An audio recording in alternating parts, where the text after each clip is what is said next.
सखर जे बागड़जी जे कच्चे में जतोई बिरादरी जी ॿिनि धुरियुनि में झेड़ो 5 ॼणा मारिजी विया। जतोई बिरादरी जी ॿिनि धुरियुनि में पुराने ज़मीनी तकरार तां झेड़ो 5 ॼणा क़तल, 1 ज़ख़्मी। मारिजी वियलनि में छुटो जतोई, राबेल जतोई, राजा जतोई, बाबू साहब ऐं महवाल जतोई शामिल। ॿिन्ही धुरियुनि में फायरिंग जो सिलसिलो जारी। इलाइक़े में ख़ौफ़ ऐं हिरास पखड़ियल। पुलिस जो चवणु आहे त सईद जतोई ऐं महरू अतरानी वारी धुर में झेड़ो थियो आहे। पाकिस्तान के अस्पतालों में मुसलमान डॉक्टर्स, मुसलमान नर्सेस ने दिन रात काम किया है, खदमात अंजाम दी हैं। वहाँ पर हमारी मिनॉरिटीज़ की जो नर्सेस हैं, हमारे मिनॉरिटीज़ के जो डॉक्टर्स हैं, जो उन्होंने अपने खदमात अंजाम दिए हैं दुख इंसानियत के लिए, उसको हमें याद रखना चाहिए, उसकी तहसीन करनी चाहिए ताकि उनका हौसला बुलंद हो और वो फिर और पहले से भी ज़्यादा वो कमिटमेंट के साथ पाकिस्तान की खिदमत करें। मैं समझता हूँ कि आज के दिन का खुलासा ये है कि हमें इस हवाले से अपनी मिनॉरिटीज़ को अपने गले से लगाना चाहिए। मेरे कायद मियाँ मोहम्मद नवाज शरीफ ने मिनॉरिटीज़ के लिए हमेशा खुले दिल का सबूत दिया। जब भी वो, चाहे वो वज़ीर आज़म रहे, चाहे वो वज़ीर आला रहे, चाहे वो पाकिस्तान मुस्लिम लीग नून के सदर और कायद रहे, उन्होंने हमेशा हर जगह मिनॉरिटीज़ की बात की और उनके हकूक़ के लिए पूरी आवाज़ उठाई। पाकिस्तानी मईशत की तरक्की लाइ बरतानवी माहिरनि जी निगरानी में 5 सालनि वारो मनसूबो तैयार। हुकूमती ज़रियनि मूजिब 14 अगस्त ते मनसूबो जारी थियण जो इम्कान आहे। वज़ीर आज़म मनसूबे जो इफ्तिताह कंदो। मुआशी प्लान के स्टीफन डर्कन जो नालो ॾिनो वियो। 2028 ताईं सालियानो 6 सैकड़ो मुआशी तरक्की जो हदफ़ तजवीज़ कयो वियो। सुधारनि ज़रिए 2028 ताईं बरामदात जो हदफ़ $60 अरब ताईं वठी वञण जो प्लान तजवीज़ कयो वियो आहे।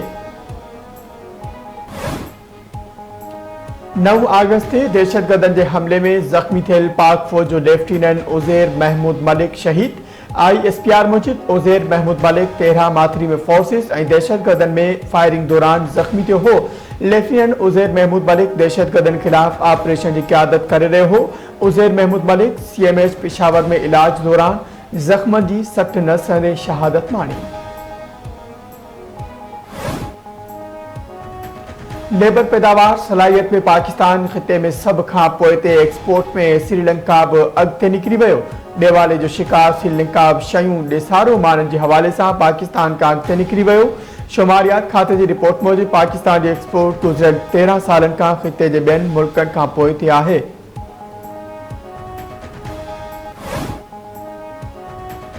कुछ शख्सियतुनि पंहिंजी घरवारियुनि ऐं ॿारनि जे चवण ते हिकु सेखड़ाट खे मुल्क ते मड़ियो। वफ़ाक़ी वज़ीर अहसन इक़बाल चयो आहे त बिजली जो बहिरान विरसे में मिलियो आहे।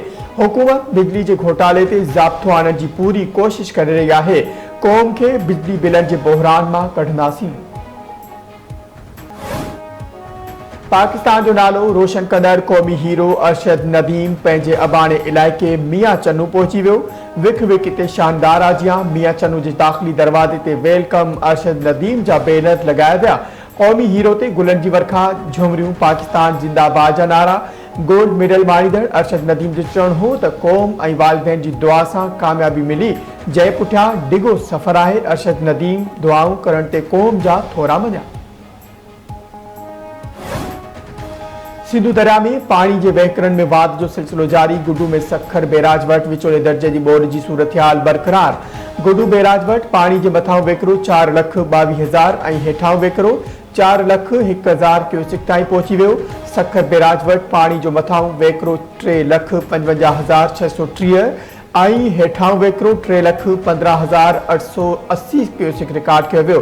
कोटड़ी बैराज ते मथां वेकिरो 1,67,038 क्यूसिक ऐं हेठां वेकिरो 1,26,382 क्यूसिक रिकॉर्ड कयो वियो। पाकिस्तान में अक़लियतुनि के समूरा सियासी, मुआशी ऐं समाजी हक़ हासिल आहिनि। असांजो मज़हब इस्लाम अक़लियतुनि जे हक़नि जे तहफ़्फ़ुज़ खे मुकमल तौर ते तस्लीम करे थो। सदर आसिफ अली ज़रदारी जो अक़लियतुनि जे ॾियारे ते पैगाम चवे थो पाकिस्तान अक़लियतुनि खे सियासी, समाजी ऐं मुआशी तौर ते बाइख्तियार बणाइण लाइ केतिरा ई क़दम खंया आहिनि। अक़लियतुनि जी मज़हबी, समाजी, सियासी ऐं मुआशी हक़नि जो तहफ़्फ़ुज़ यक़ीनी बणाइण लाइ पुरअज़मायूं। वज़ीर आज़म शहबाज शरीफ़ चयो आहे त पाकिस्तान तहरीक में अक़लियती बिरादरी अहम किरदारु अदा कयो। खेसि यक़ीन आहे पाकिस्तान जो अक़लियती मुल्की तरक़ी लाइ पंहिंजो हाकारी किरदारु अदा कंदियूं रहंदियूं। अक़लियतुनि जे क़ौमी ॾींहं ते chairman joint chief of staff committee, services chief ऐं पाक फ़ौज जूं अक़लियती बिरादरी खे वाधायूं। ISPR जो चवणु आहे त मुल्क जी तरक़ी में अक़लियती बिरादरी जो अहम किरदारु आहे। क़ौम जी तरक़ी ऐं ख़ुशहाली में अक़लियती बिरादरी जो किरदारु विसारण जोॻो नाहे।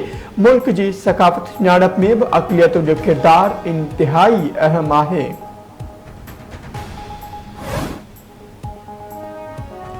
PP चेयरमैन बिलावल भुट्टो ज़रदारी, वफ़ाक़ी घरू वज़ीर मोहसिन नक़वी, वॾे वज़ीर मुराद अली शाह ऐं ॿियनि पारां अक़लियतुनि जे क़ौमी ॾींहं ते वाधायूं।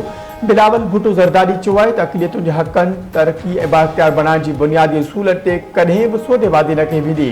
PP अक़लियतुनि जे हक़नि लाइ डिघी जिदोजहद कई आहे। 1973 जो मुतफ़िक़ा आइन क़ाइदे अवाम शहीद भुट्टो जी सियासी बसीरत जो चिटो सबूत आहे। सभु गॾिजी अहिड़ो मुल्क बणाए सघूं था जिते हर फ़र्द क़ौम जी ख़ुशहाली में पंहिंजो हिसो विझी सघे।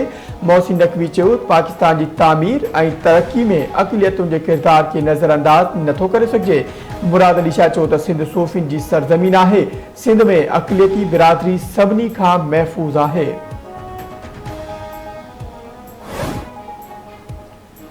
सन बरसा बनी में गाह करण तां नौजवान क़तल, ॻोठ वॾा छछर में मामूली ॻाल्हि तां झेड़ो थी पियो। फायरिंग में अल्लाह बख्श छछर मारिजी वियो।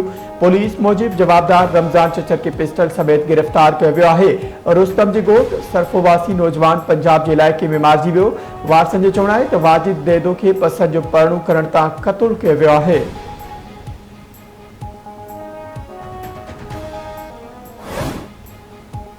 नंगर पाकर में कारूंजा जी इम्कानी नीलामी ख़िलाफ़ एहतजाज। सियासी समाजी अॻवाननि कारूंजा जबल जी मुख्य पिकनिक पॉइंट ते एहतजाजी मुज़ाहिरो करे नारेबाज़ी कई। अॻवाननि जो चवणो वसकारे जी मौसम में लखें सयाह कारूंजा घुमण ईंदा आहिनि। इलाइक़े जा माण्हू कारूंजा जी नीलामी कंहिं बि सूरत में क़बूल न कंदा। ख़ासि तरह कारूंजा जो हिसो आहे। नीलामी वारो फ़ैसिलो वापसि वरितो वञे।